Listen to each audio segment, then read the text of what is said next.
मेरे प्यारे देशवासियों नमस्कार। इस समय आप 2021 की विदाई और 2022 के स्वागत की तैयारी में जुटे ही होंगे। नए साल पर हर व्यक्ति, हर संस्था आने वाले साल में कुछ और बेहतर करने, बेहतर बनने के संकल्प लेते हैं। पिछले 7 सालों से हमारी ये मन की बात भी व्यक्ति की, समाज की, देश की अच्छाइयों को उजागर कर और अच्छा करने और अच्छा बनने की प्रेरणा देती आई है। इन 7 वर्षों में मन की बात करते हुए मैं सरकार की उपलब्धियों पर भी चर्चा कर सकता था। आपको भी अच्छा लगता, आपने भी सराहा होता। लेकिन ये मेरा दशकों का अनुभव है कि मीडिया की चमक दमक से दूर, अखबारों की सुर्खियों से दूर कोटि-कोटि लोग हैं जो बहुत कुछ अच्छा कर रहे हैं। वो देश के आने वाले कल के लिए अपना आज खपा रहे हैं। वो देश की आने वाली पीढ़ियों के लिए अपने प्रयासों पर आज जी जान से जुटे रहते हैं। ऐसे लोगों की बात बहुत सुकून देती है, गहरी प्रेरणा देती है। मेरे लिए मन की बात हमेशा से ऐसे ही लोगों के प्रयासों से भरा हुआ, खिला हुआ, सजा हुआ एक सुंदर उपवन रहा है। और मन की बात में तो हर महीने मेरी मशक्कत ही इस बात पर होती है, इस उपवन की कौन सी पंखुड़ी आपके बीच लेकर के आऊं। मुझे खुशी है कि हमारी बहुरत्ना वसुंधरा के पुण्य कार्यों का अविरल प्रवाह निरंतर बहता रहता है। और आज जब देश अमृत महोत्सव मना रहा है, तो ये जो जनशक्ति है, जन जन की शक्ति है, उसका उल्लेख, उसके प्रयास, उसका परिश्रम भारत के और मानवता के उज्जवल भविष्य के लिए एक तरह से गारंटी देता है। साथियों, ये जनशक्ति की ही ताकत है, सबका प्रयास है कि भारत 100 साल में आई सबसे बड़ी महामारी से लड़ सका। हम हर मुश्किल समय में एक दूसरे के साथ एक परिवार की तरह खड़े रहे। अपने मोहल्ले या शहर में किसी की मदद करना हो, जिससे जो बना उससे ज्यादा करने की कोशिश की। आज विश्व में वैक्सीनेशन के जो आंकड़े हैं, उनकी तुलना भारत से करें तो लगता है कि देश ने कितना अभूतपूर्व काम किया है, कितना बड़ा लक्ष्य हासिल किया है। वैक्सीन की 140 करोड़ डोज के पड़ाव को पार करना प्रत्येक भारतवासी की अपनी उपलब्धि है। ये प्रत्येक भारतीय का व्यवस्था पर भरोसा दिखाता है, विज्ञान पर भरोसा दिखाता है, वैज्ञानिकों पर भरोसा दिखाता है और समाज के प्रति अपने दायित्वों को निभा रहे हम भारतीयों की इच्छा शक्ति का प्रमाण भी है। लेकिन साथियों, हमें ये भी ध्यान रखना है कि कोरोना का एक नया वेरिएंट दस्तक दे चुका है। पिछले 2 वर्षों का हमारा अनुभव है कि इस वैश्विक महामारी को परास्त करने के लिए एक नागरिक के तौर पर हमारा खुद का प्रयास बहुत महत्वपूर्ण है। ये जो नया ओमिक्रॉन वेरिएंट आया है, उसका अध्ययन हमारे वैज्ञानिक लगातार कर रहे हैं। हर रोज नया डेटा उन्हें मिल रहा है, उनके सुझावों पर काम हो रहा है। ऐसे में स्वयं की सजगता, स्वयं का अनुशासन कोरोना के इस वेरिएंट के खिलाफ देश की बहुत बड़ी शक्ति है। हमारी सामूहिक शक्ति ही कोरोना को परास्त करेगी। इसी दायित्व बोध के साथ हमें 2022 में प्रवेश करना है। मेरे प्यारे देशवासियों, महाभारत के युद्ध के समय भगवान श्री कृष्ण ने अर्जुन को कहा था, नभः स्पृशं दीप्तम, यानी गर्व के साथ आकाश को छूना। ये भारतीय वायुसेना का आदर्श वाक्य भी है। माँ भारती की सेवा में लगे अनेक जीवन आकाश की इन बुलंदियों को रोज गर्व से छूते हैं, हमें बहुत कुछ सिखाते हैं। ऐसा ही एक जीवन रहा ग्रुप कैप्टन वरुण सिंह का। वरुण सिंह उस हेलीकॉप्टर को उड़ा रहे थे जो इस महीने तमिलनाडु में हादसे का शिकार हो गया। उस हादसे में हमने देश के पहले सीडीएस जनरल बिपिन रावत और उनकी पत्नी समेत कई वीरों को खो दिया। वरुण सिंह भी मौत से कई दिन तक जाबाजी से लड़े, लेकिन फिर वो भी हमें छोड़कर चले गए। वरुण जब अस्पताल में थे, उस समय मैंने सोशल मीडिया पर कुछ ऐसा देखा जो मेरे हृदय को छू गया। इस साल अगस्त में ही उन्हें शौर्य चक्र दिया गया था। इस सम्मान के बाद उन्होंने अपने स्कूल के प्रिंसिपल को एक चिट्ठी लिखी थी। इस चिट्ठी को पढ़कर मेरे मन में पहला विचार यही आया कि सफलता के शीर्ष पर पहुंचकर भी वे जड़ों को सींचना नहीं भूले। दूसरा कि जब उनके पास सेलिब्रेट करने का समय था तो उन्होंने आने वाली पीढ़ियों की चिंता की। वो चाहते थे कि जिस स्कूल में वो पढ़े वहां के विद्यार्थियों की जिंदगी भी एक सेलिब्रेशन बने। अपने पत्र में वरुण सिंह जी ने अपने पराक्रम का बखान नहीं किया, बल्कि अपनी असफलताओं की बात की। कैसे उन्होंने अपनी कमियों को काबिलियत में बदला, इसकी बात की। इस पत्र में एक जगह उन्होंने लिखा है, it is okay to be mediocre, not everyone will excel at school and not everyone will be able to score in the 90s. If you do, it is an amazing achievement and must be applauded. However, if you don't think that you are meant to be mediocre. You may be mediocre in school, but it is by no means a measure of things to come in life. Find your calling. It could be art, music, graphic design, literature, etc. Whatever you work towards, be dedicated, do your best. Never go to bed thinking, I could have put in more efforts. साथियों, औसत से असाधारण बनने का उन्होंने जो मंत्र दिया है, वो भी उतना ही महत्वपूर्ण है। इसी पत्र में वरुण सिंह ने लिखा है, Never lose hope. Never think that you cannot be good at what you want to be. It will not come easy. It will take sacrifice of time and comfort. I was mediocre, and today I have reached difficult milestone in my career. Do not think that 12th board marks decide what you are capable of achieving in life. Believe in yourself and work towards it. Varun ने लिखा था कि अगर वो एक भी student को प्रेरणा दे सके तो ये भी बहुत होगा। लेकिन आज मैं कहना चाहूंगा, उन्होंने पूरे देश को प्रेरित किया है। उनका लेटर भले ही केवल स्टूडेंट से बात करता हो, लेकिन उन्होंने हमारे पूरे समाज को संदेश दिया है। साथियों, हर साल मैं ऐसे ही विषयों पर विद्यार्थियों के साथ परीक्षा पर चर्चा करता हूँ। इस साल भी एग्जाम से पहले मैं स्टूडेंट्स के साथ चर्चा करने की प्लानिंग कर रहा हूँ। इस कार्यक्रम के लिए 2 दिन बाद 28 दिसंबर से mygov.in पर रजिस्ट्रेशन भी शुरू होने जा रहा है। ये रजिस्ट्रेशन 28 दिसंबर से 20 जनवरी तक चलेगा। इसके लिए क्लास 9 से 12 तक के स्टूडेंट्स, टीचर्स और पेरेंट्स के लिए ऑनलाइन कंपटीशन भी आयोजित होगा। मैं चाहूंगा कि आप सब इसमें जरूर हिस्सा लें। आपसे मुलाकात करने का मौका मिलेगा। हम सब मिलकर परीक्षा, करियर, सफलता और विद्यार्थी जीवन से जुड़े अनेक पहलुओं पर मंथन करेंगे।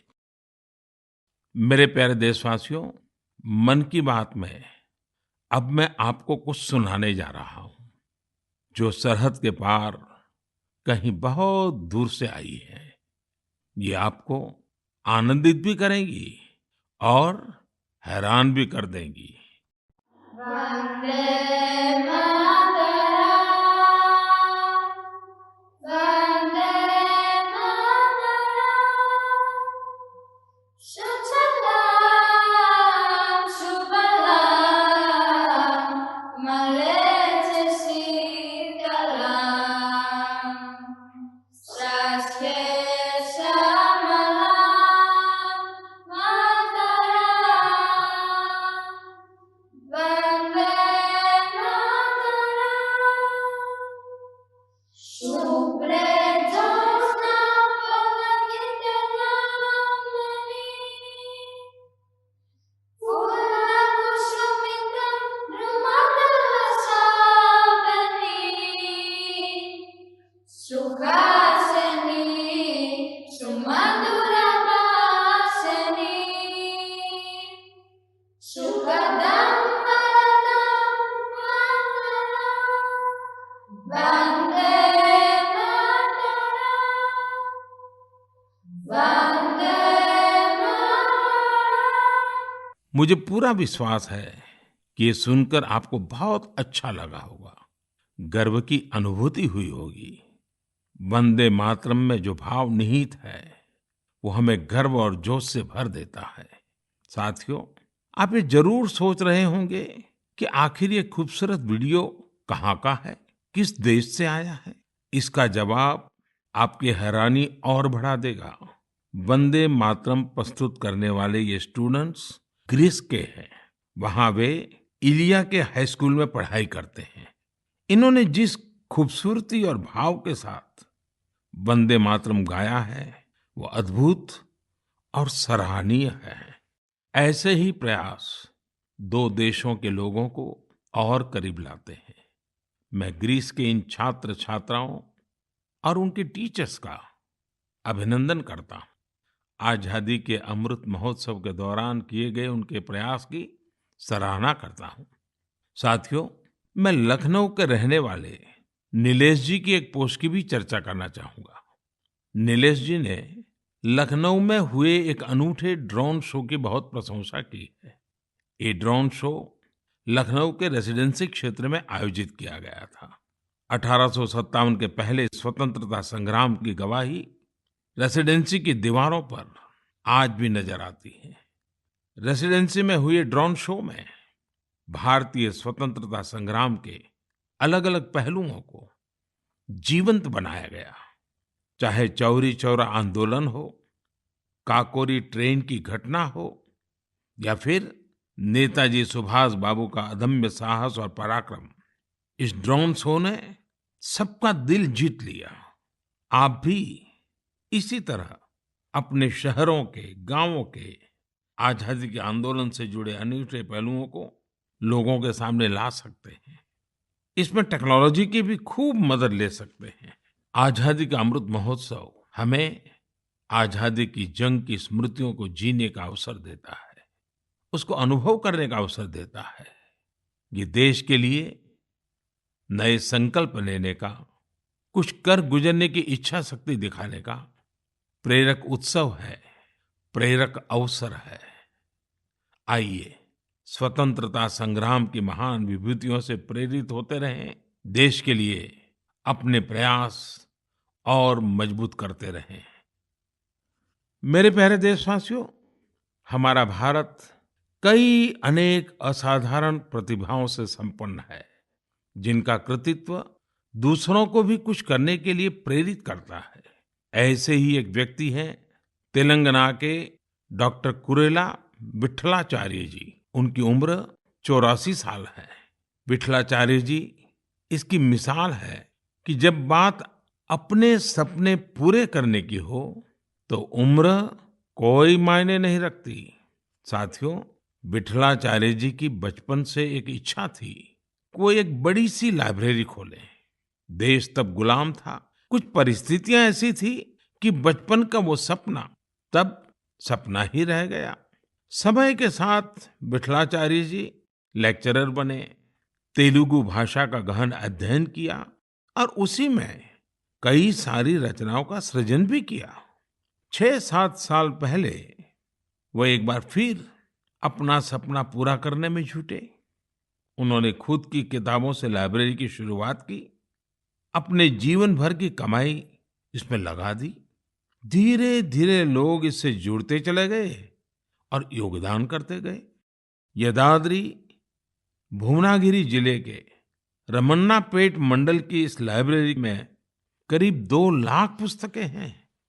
विट्ठलाचार्य जी कहते हैं कि पढ़ाई को लेकर उन्हें जिन मुश्किलों का सामना करना पड़ा, वो किसी और को न करना पड़े। उन्हें आज ये देखकर बहुत अच्छा लगता है कि बड़ी संख्या में स्टूडेंट्स को इसका लाभ मिल रहा है।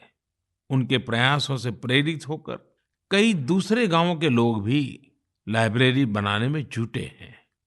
साथियों, किताबें सिर्फ ज्ञान ही नहीं देती, बल्कि व्यक्तित्व भी संवारती हैं, जीवन को भी गढ़ती हैं।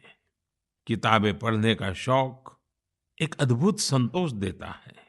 आजकल मैं देखता हूं कि लोग ये बहुत गर्व से बताते हैं कि इस साल मैंने इतनी किताबें पढ़ी, अब आगे मुझे ये किताबें और पढ़नी है। ये एक अच्छा ट्रेंड है जिसे और बढ़ाना चाहिए। मैं भी मन की बात के श्रोताओं से कहूंगा कि आप इस वर्ष की अपनी उन 5 किताबों के बारे में बताएं जो आपकी पसंदीदा रही हैं। इस तरह से आप 2022 में दूसरे पाठकों को अच्छी किताबें चुनने में भी मदद कर सकेंगे। ऐसे समय में जब हमारा स्क्रीन टाइम बढ़ रहा है, बुक रीडिंग अधिक से अधिक पॉपुलर बने, इसके लिए भी हमें मिलकर प्रयास करना होगा। मेरे प्यारे देशवासियों, हाल ही में मेरा ध्यान एक दिलचस्प प्रयास की ओर गया है। ये कोशिश हमारे प्राचीन ग्रंथों और सांस्कृतिक मूल्यों को भारत ही नहीं बल्कि दुनिया भर में लोकप्रिय बनाने की है। पुणे में भंडारकर ओरिएंटल रिसर्च इंस्टीट्यूट नाम का एक सेंटर है। इस संस्थान ने दूसरे देशों के लोगों को महाभारत के महत्व से परिचित कराने के लिए ऑनलाइन कोर्स शुरू किया है। आप ये जानकर हैरान रह जाएंगे कि ये कोर्स भले अभी शुरू किया गया है, लेकिन इसमें जो कंटेंट पढ़ाया जाता है, उसे तैयार करने की शुरुआत 100 साल से भी पहले हुई थी। जब इंस्टीट्यूट ने इससे जुड़ा कोर्स शुरू किया तो उसे जबरदस्त रिस्पांस मिला। मैं इस शानदार पहल की चर्चा इसलिए कर रहा हूं ताकि लोगों को पता चले कि हमारी परंपरा के विभिन्न पहलुओं को किस प्रकार मॉडर्न तरीके से प्रस्तुत किया जा रहा है। 7 समंदर पार बैठे लोगों तक इसका लाभ कैसे पहुंचे, इसके लिए भी इनोवेटिव तरीके अपनाए जा रहे हैं। साथियों, आज दुनिया भर में भारतीय संस्कृति के बारे में जानने को लेकर दिलचस्पी बढ़ रही है। अलग-अलग देशों के लोग ना सिर्फ हमारी संस्कृति के बारे में जानने के लिए उत्सुक हैं, बल्कि उसे बढ़ाने में भी मदद कर रहे हैं। ऐसे ही एक व्यक्ति हैं सर्बियन स्कॉलर डॉक्टर मोमिर निकिच। इन्होंने एक बाइलिंगुअल संस्कृत सर्बियन डिक्शनरी तैयार की है। इस डिक्शनरी में शामिल किए गए संस्कृत के 70,000 से अधिक शब्दों का सर्बियन भाषा में अनुवाद किया गया है। आपको ये जानकर और भी अच्छा लगेगा कि डॉक्टर निकिच ने 70 वर्ष की उम्र में संस्कृत भाषा सीखी है। वे बताते हैं कि इसकी प्रेरणा उन्हें महात्मा गांधी के लेखों को पढ़कर मिली। इसी प्रकार का उदाहरण मंगोलिया के 93 साल के प्रोफेसर जे गेंदेधरम का भी है। पिछले 4 दशकों में उन्होंने भारत के करीब 40 प्राचीन ग्रंथों, महाकाव्यों और रचनाओं का मंगोलियन भाषा में अनुवाद किया है। अपने देश में भी इस तरह के जज्बे के साथ बहुत लोग काम कर रहे हैं। मुझे गोवा के सागर मुले जी के प्रयासों के बारे में भी जानने को मिला है, जो सैकड़ों वर्ष पुरानी कावी चित्रकला को लुप्त होने से बचाने में जुटे हैं। कावी चित्रकला भारत के प्राचीन इतिहास को अपने आप में समेटे हैं। दरअसल काव का अर्थ होता है लाल मिट्टी। प्राचीन काल में इस कला में लाल मिट्टी का प्रयोग किया जाता था। गोवा में पुर्तगाली शासन के दौरान वहां से पलायन करने वाले लोगों ने दूसरे राज्यों के लोगों का भी इस अद्भुत चित्रकला से परिचय कराया। समय के साथ ये चित्रकला लुप्त होती जा रही थी, लेकिन सागर मुले जी ने इस कला में नई जान फूंक दी है। उनके इस प्रयास को भरपूर सराहना भी मिल रही है। साथियों, एक छोटी सी कोशिश, एक छोटा कदम भी हमारी समृद्ध कलाओं के रक्षण में बहुत बड़ा योगदान दे सकता है। अगर हमारे देश के लोग ठान लें, तो देश भर में हमारी प्राचीन कलाओं को सजाने, संवारने और बचाने का जज्बा एक जन आंदोलन का रूप ले सकता है। मैंने यहाँ कुछ ही प्रयासों के बारे में बात की है। देश भर में इस तरह के अनेक प्रयास हो रहे हैं।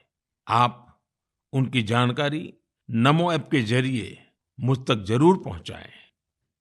मेरे प्यारे देशवासियों, अरुणाचल प्रदेश के लोगों ने साल भर से एक अनूठा अभियान चला रखा है और उसे नाम दिया है Arunachal Pradesh air gun surrender अभियान। इस अभियान में लोग स्वेच्छा से अपनी एयर गन सरेंडर कर रहे हैं। जानते हैं क्यों? ताकि अरुणाचल प्रदेश में पक्षियों का अंधाधुंध शिकार रुक सके। साथियों, अरुणाचल प्रदेश पक्षियों की 500 से भी अधिक प्रजातियों का घर है। इनमें कुछ ऐसी देसी प्रजातियां भी शामिल हैं जो दुनिया में कहीं और नहीं पाई जाती हैं। लेकिन धीरे धीरे अब जंगलों में पक्षियों की संख्या में कमी आने लगी है। इसे सुधारने के लिए ही अब ये एयरगन सरेंडर अभियान चल रहा है। पिछले कुछ महीनों में पहाड़ से मैदानी इलाकों तक, एक कम्युनिटी से लेकर दूसरी कम्युनिटी तक, राज्य में हर तरफ लोगों ने इसे खुले दिल से अपनाया है। अरुणाचल के लोग अपनी मर्जी से अब तक 1600 से ज्यादा एयरगन सरेंडर कर चुके हैं। मैं अरुणाचल के लोगों की इसके लिए प्रशंसा करता हूं, उनका अभिनंदन करता हूं। मेरे प्यारे देशवासियों, आप सभी की ओर से 2022 से जुड़े बहुत सारे संदेश और सुझाव आए हैं। एक विषय हर बार की तरह अधिकांश लोगों के संदेशों में है। ये है स्वच्छता और स्वच्छ भारत का। स्वच्छता का ये संकल्प अनुशासन से, सजगता से और समर्पण से ही पूरा होगा। हम एनसीसी कैडेट द्वारा शुरू किए गए पुनीत सागर अभियान में भी इसकी झलक देख सकते हैं। इस अभियान में 30,000 से अधिक एनसीसी कैडेट शामिल हुए। एनसीसी के इन कैडेट्स ने बीचेस पर सफाई की, वहां से प्लास्टिक कचरा हटाकर उसे रिसाइकलिंग के लिए इकट्ठा किया। हमारे बीचेस, हमारे पहाड़, ये हमारे घूमने लायक तभी होते हैं जब वहां साफ सफाई हो। बहुत से लोग किसी जगह जाने का सपना जिंदगी भर देखते हैं, लेकिन जब वहां जाते हैं तो जाने अनजाने कचरा भी फैला आते हैं। ये हर देशवासी की जिम्मेदारी है कि जो जगह हमें इतनी खुशी देती है, हम उन्हें अस्वच्छ न करें। साथियों, मुझे साफ वाटर नाम से एक स्टार्टअप के बारे में पता चला है, जिसे कुछ युवाओं ने शुरू किया है। ये आर्टिफिशियल इंटेलिजेंस और इंटरनेट ऑफ थिंग्स की मदद से लोगों को उनके इलाके में पानी की शुद्धता और क्वालिटी से जुड़ी जानकारी देगा। ये स्वच्छता का ही तो एक अगला चरण है। लोगों के स्वच्छ और स्वस्थ भविष्य के लिए इस स्टार्टअप की अहमियत को देखते हुए इसे एक ग्लोबल अवार्ड भी मिला है। साथियों, एक कदम स्वच्छता की ओर, इस प्रयास में संस्थाएं हो या सरकार, सभी की महत्वपूर्ण भूमिका है। आप सब जानते हैं कि पहले सरकारी दफ्तरों में पुरानी फाइलों और कागजों का कितना ढेर रहता था। जब से सरकार ने पुराने तौर तरीकों को बदलना शुरू किया है, ये फाइल्स और कागज के ढेर डिजिटाइज होकर कंप्यूटर के फोल्डर में समाते जा रहे हैं। जितना पुराना और पेंडिंग मटेरियल है, उसे हटाने के लिए मंत्रालयों और विभागों में विशेष अभियान भी चलाए जा रहे हैं। इस अभियान से कुछ बड़ी ही इंटरेस्टिंग चीजें हुई हैं। डिपार्टमेंट ऑफ पोस्ट में जब ये सफाई अभियान चला, तो वहां का जंकयार्ड पूरी तरह खाली हो गया। अब इस जंकयार्ड को कोर्टयार्ड और कैफेटेरिया में बदल दिया गया है। एक और जंकयार्ड टू व्हीलर्स के लिए पार्किंग स्पेस बना लिया गया है। इसी तरह पर्यावरण मंत्रालय ने अपनी खाली हुए जंकयार्ड को वेलनेस सेंटर में बदल दिया। शहरी कार्य मंत्रालय ने तो एक स्वच्छ एटीएम भी लगाया है। इसका उद्देश्य है कि लोग कचरा दें और बदले में कैश लेकर जाएं। सिविल एविएशन मिनिस्ट्री के विभागों ने पेड़ों से गिरने वाली सूखी पत्तियों और जैविक कचरे से जैविक कंपोस्ट खाद बनाना शुरू किया है। ये विभाग वेस्ट पेपर से स्टेशनरी भी बनाने का काम कर रहे हैं। हमारे सरकारी विभाग भी स्वच्छता जैसे विषय पर इतने इनोवेटिव हो सकते हैं। कुछ साल पहले तक किसी को इसका भरोसा भी नहीं होता था, लेकिन आज ये व्यवस्था का हिस्सा बनता जा रहा है। यही तो देश की नई सोच है, जिसका नेतृत्व सारे देशवासी मिलकर कर रहे हैं।